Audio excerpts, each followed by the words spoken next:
All right, so let's weigh the engines. It's on its mount here, and we've got this set at 0. I know this scale is accurate because we weigh all kinds of things with it. So that's just engine and mount and a cooler, oil cooler, but whatever needs to be on there to fly it. Okay, so now that's hanging. And all right, so we got one. Let me stabilize it.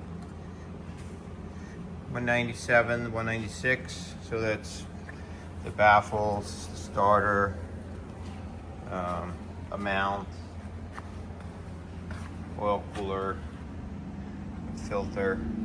All right, so now we'll put on all the other stuff that came off the engine so that it's a true flying weight.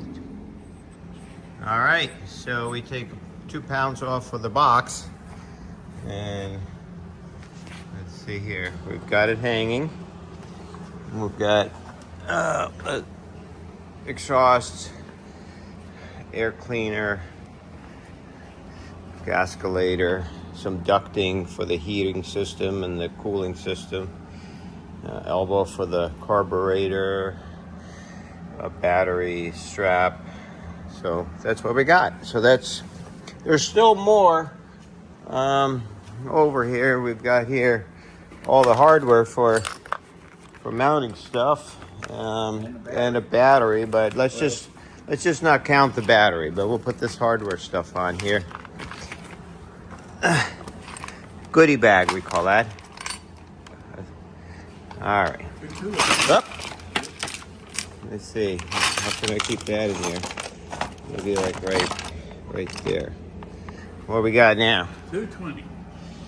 All right, 220. So as you can see, guys, it doesn't matter really, you know, what someone says a weight is. Oh, the Jabiru weighs 170 pounds.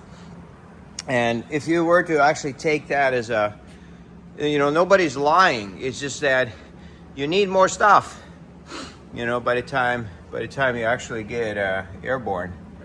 And that's just how it is with every engine. There's all kinds of things. And it gained a pound already. It gained a pound, yeah. Yeah, so we're at 220 without the box. And another 5 pounds in voltage regulators and solenoids and cables. So close to 230 total for everything.